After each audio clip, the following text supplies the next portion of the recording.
Ladies and gentlemen, welcome back to the Halo 5 Online Qualifier number 1 here in North America.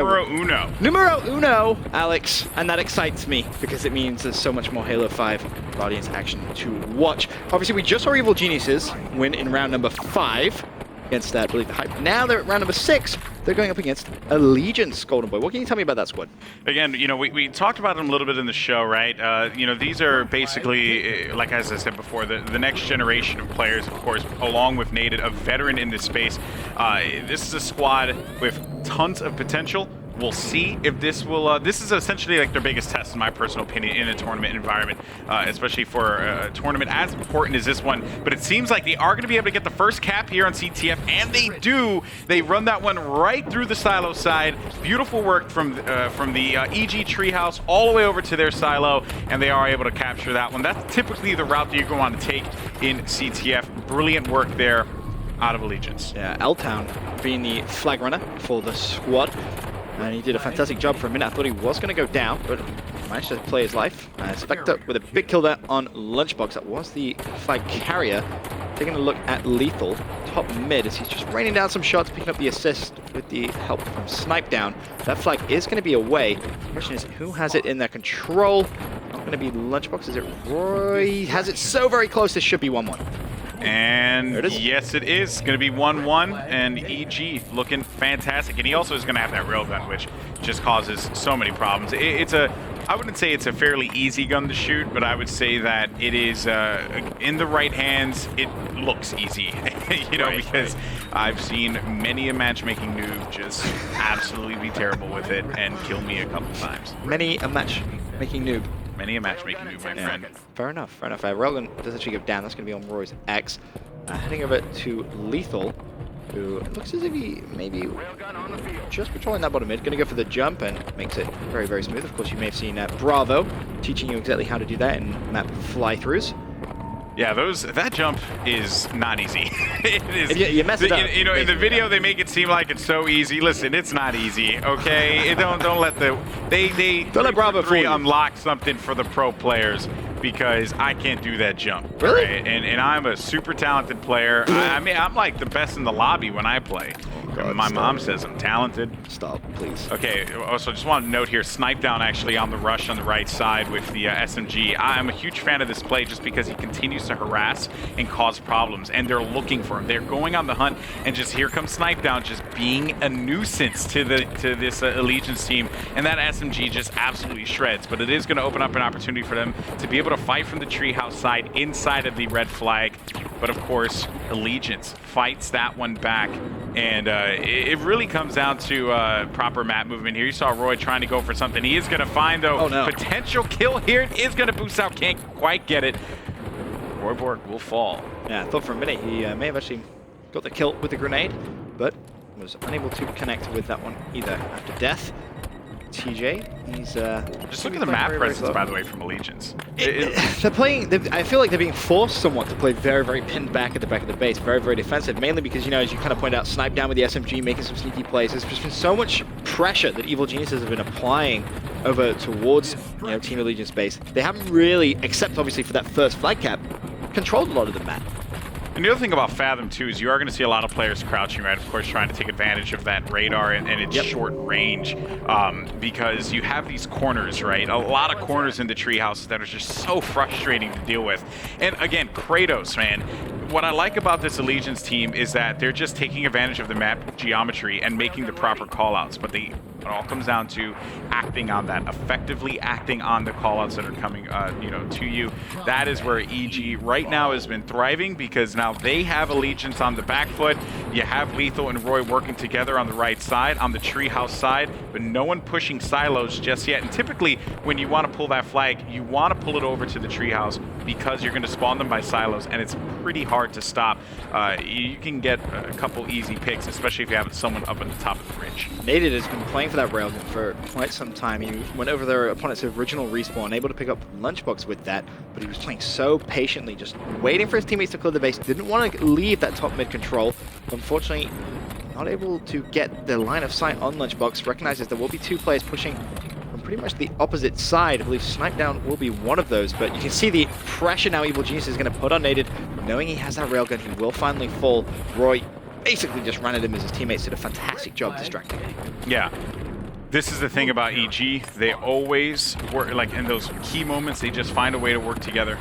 You know, and right when you think like, okay, we have the flag secured, a player pulls the flag and then out of nowhere, it's just an onslaught from Evil Geniuses. They have a very blitzkrieg approach on how they play Halo. It's worked out for them quite a bit. But you know what, though? Kratos had a brilliant stop actually forcing any kind of movement inside of the red base here. Looking at Lunchbox's POV, playing from the silo side on the red team. Has to be mindful of this. And oh man, gets that splinter nade right in the perfect spot. Right in the face. I love that grenade. It's one of my favorites. That's going to hurt. As Evil Geniuses now with a 2-1 lead after Lunchbox was able to run that flag in. Railgun did just spawn up. As Lethal able to pick up naded there. As Lunchbox turns around, can he find that second with the spinner grenade? Doesn't look like he's going to be able to do so, but playing his life, and again, this is going to be really important just for EG to clear out their base before they can try and go for that third and final flag gap. They need to just win these couple of gunfights as there is the railgun up and ready. Lunchbox has him. We should get some assistance from his teammate, who is applying a lot of pressure, and that's going to allow Lunchbox as well just to start pushing up, as Lethal was able to clean up Kratos. They just had to worry about that one player by the treehouse, right? And then that was going to be their opportunity to push up. Now that Lunchbox is pulling this flag forward, he's going to be taking it outside, and can he defend himself? Yeah. And he cannot. He was a little unfortunate there. As soon as he pulled that outside, 2 of his teammates dropped. So immediately that support that he had from top mid was gone. Trying to go for that fast third cap, I respect it. Just unfortunately won't work. He got the call immediately, tried to go for it, you know. And EG, man, like, the other thing about EG is they're up 2-1, and I won't even lie to you. I didn't even notice. Really? Like, that's just how fast they operate. And this could very well be the winning cap here, but it seems like L-Town is going to come up huge. Kratos does full. Suspector is going to pick up the flag here. They got to get that return, which they managed to do so. Brings it in with a boost. Now we're all tied up here, knotted at 2-2. 5 minutes left on the clock. But now you have 2 members of EG pushing over by the treehouse. Suspector, though, looking to do some damage now. Can he get these proper angles on nades? He does not get a hit, which tells him that they're either going to be pushed up in front or they were going to be on the bridge, which gives him that opportunity to push up. He prompts himself, wins that battle. Has to be careful, though, about the player that could be behind him because the treehouse call was made unless the red team managed to pick him off. Yeah, seems like that's what happened. Oh, he was so weak. Lunchbox and Snipe down will be on that right-hand side. Some nice shots. He needs some help from his teammate. Finally, it comes in the form of L-Town. But as I say that, so weak. Railgun spawning in 20 seconds time now. But Roy looks to try and eliminate that factor completely as he goes for the flag pull. See if he can potentially try and convert this. Both flags away from base now. Roy, pretty weak. Still running that flag, though. Wondering why Kratos abandoned position top mid. It's This is the gunfight that could potentially decide it. Oh, nice play from Roy. Wins it. Now, again, running that flag. That flag needs to be returned, though. It's going to be Lethal putting some pressure. The flag has been returned, and Roy should be good to run this one home. And Evil Geniuses pick up the victory. So what was a little odd in that one, and unless that was just because he got a call out to go return that flag, Kratos was top mid, and he actually had an opportunity to stop Roy running that flag through treehouse. I think he put a couple of shots in because you saw Roy get a little weak. Yeah, and then he kind of threw the flag and just kind of waited for. Wondering why he abandoned position top mid to go push outward to or push actually to the bottom to then get that return, which probably was the case there.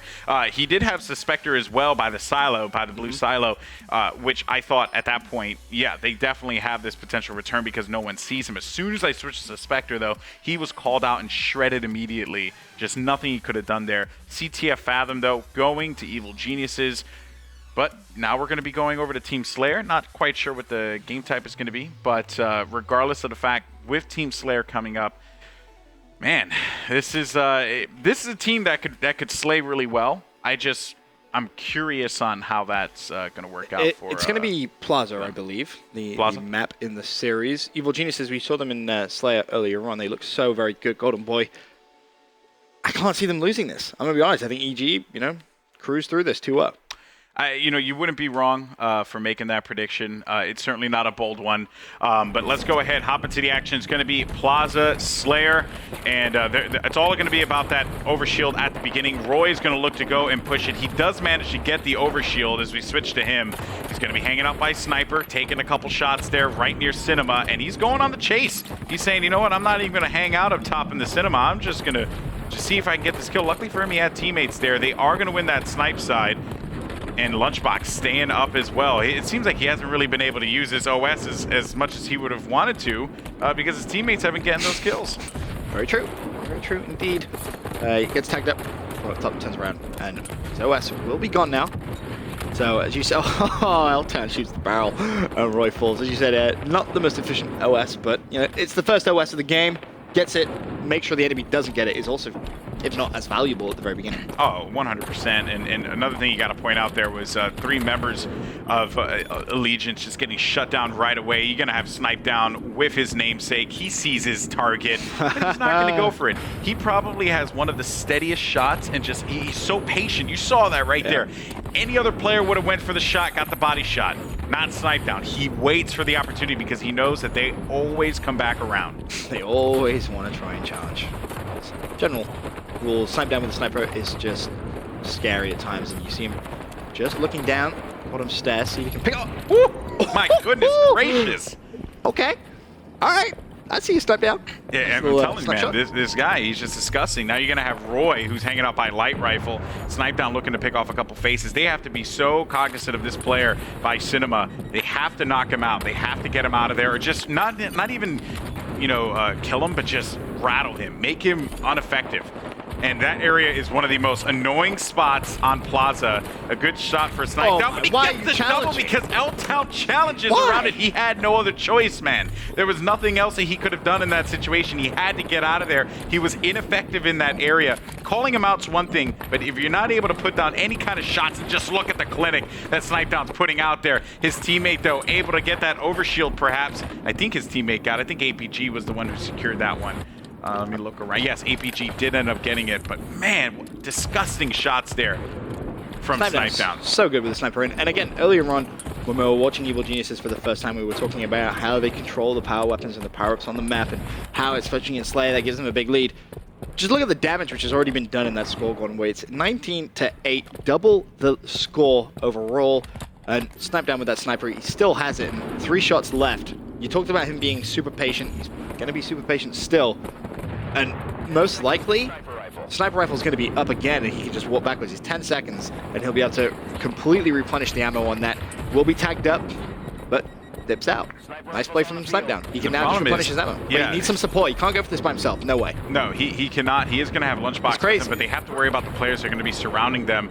L-Town, though, is going to be by himself. I don't think he's going to be able to stay alive long enough here, which means that Cinema will open up once again. The movies are open for Snipe down to take his sniper and continue to do what he does best. Suspector, though, trying to be a nuisance down at the bottom. I'm looking at the members of Allegiance to see what they're going to be doing, like what their approach is. Snipe down is 9-0. This is a flawless Team Slayer at this point. He's controlled the first sniper for the entire length. Now the second one, it seems, will be going a similar way. Smart play, shoots the barrel, make sure he can't be snuck up on. But with 8 minutes left, a 27-11 lead in favor of Evil Geniuses. It's don't want to say it's out of control already, but it's looking that way. When you have Snipe down lingering by Cinema, and then you have him spawning Tram in blue, it's just, it's so... Finally, he falls. Finally! He gets the frenzy and falls instantly. But Spectre. I think it's fair to say the damage has been done. Not necessarily, though, right? You don't think? You know, I think that they certainly have done quite a bit to them, don't get me wrong. But now that you got the snipe, oh my goodness.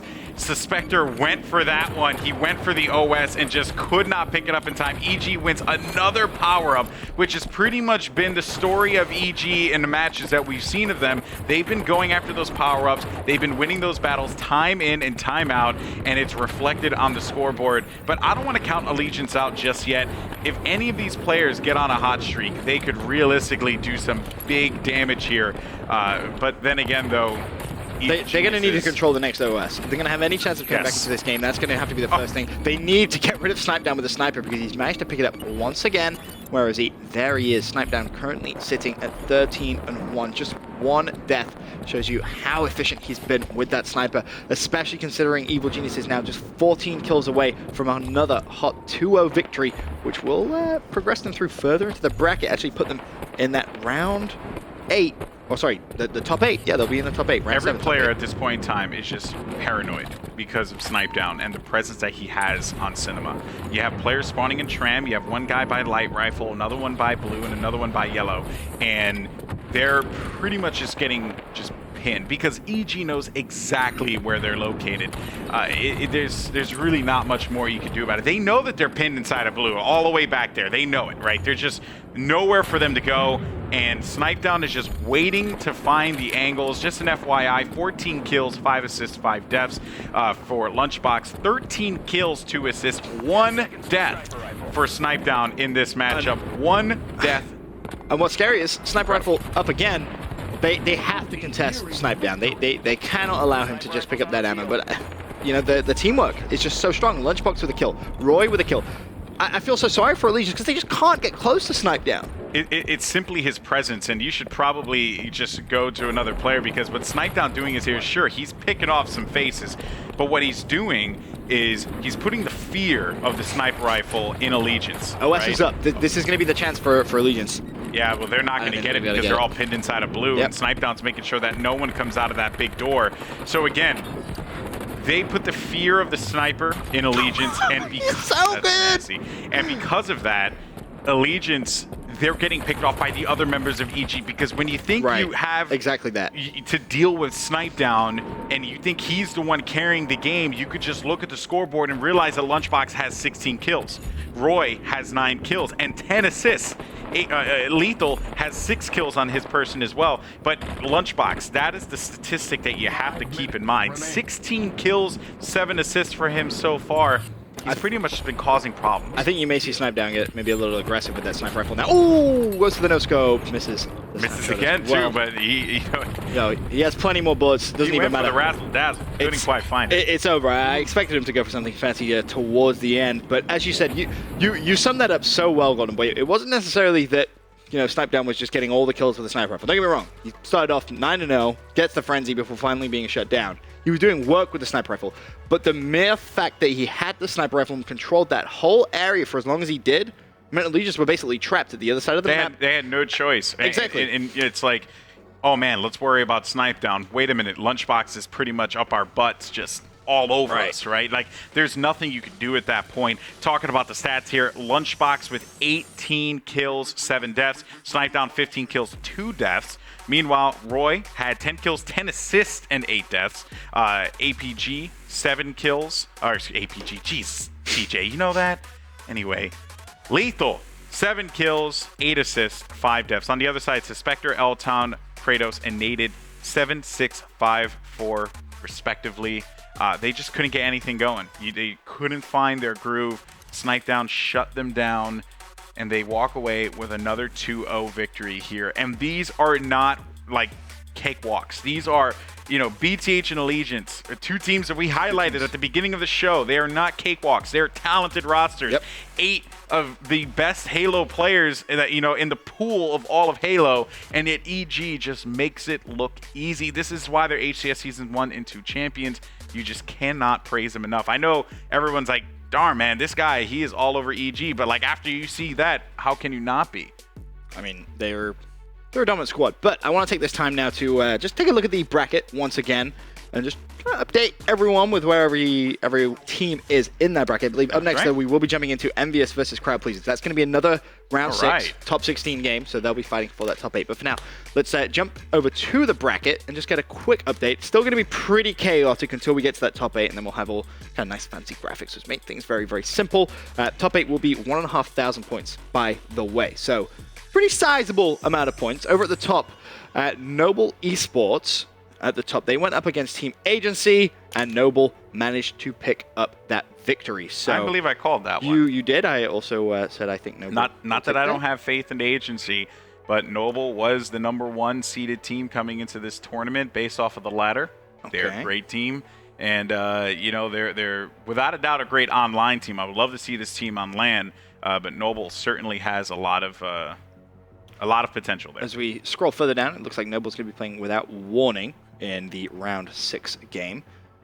Okay, so Without Warning, a relative unknown roster taking out, no pun intended, unknown. That's a huge win for them. Don't Chase Me They have progressed as well to that round 6. Who are they going to be playing against as we scroll down?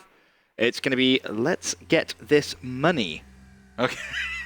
You saying that does not sound cool at all. I think that's exactly how it should be said when teams are introduced. It should be, let's get obtain this money, my good sir. This currency, I believe. Let us obtain this currency. CLG went up against Winter Fox as well in round 5. As you see, they progressed through. So CLG will be in that round 6. The top 16. Have they got a game yet? They do. It's going to be against Nightcrawlers. That one currently going on. So I will see if we can get the end of that one after we jump into the next game. As we scroll further down the bracket, though, let's see. I believe it should be Evil Geniuses. Yep, you see, we followed EG. They went on a dominant. They just beat Team Allegiance. They move on to the next round. Yep, we can go further down. Kinetic Halo. Okay, Kinetic Halo. I like this roster a lot, too. Let's see. Who have they played? They're going up against TBD. Dreaded TBD, Dude, man. that TBD squad, man, scary. We'll have to wait and see who they go up against. In the bracket, when I was doing my bracket, when you came in the office, and you're like, what are you doing on Excel? I was like, I'm making my bracket, man. I had a question mark. Sad thing to see. Hey, at least I'm putting in the effort. That's all that counts, right? Team Envious, though. That's the match we will be jumping into next. They're going to be going up against Crowd Pleasers, as we said. Of course, there's going to be straight stick Goofy on that squad. We can scroll further down, and this should be the last quadrant, which should involve Optic Halo. There they are. And if I'm not mistaken, they should be going against Team Liquid, unless it's been an upset. That hasn't. That game as well. I want to see that matchup so bad. I mean, we could theoretically jump into that one. Which one would you rather? Which one would you rather see, Golden Boy? If you had the choice, if I said Golden Boy, Envious and Crowd Pleasers, or OG and Team Liquid, which one do you want to watch? I really like Crowd Pleasers and the Envy matchup, but for me, I personally got to go with Liquid and Optic Gaming. Okay. I really want to see how Optic with Stellar performs against a very practiced Liquid squad. For now, we're going to take a quick commercial break. When we return, though, we'll be in one of those see what game we have. Yeah, we'll find out after this commercial break. Be right back.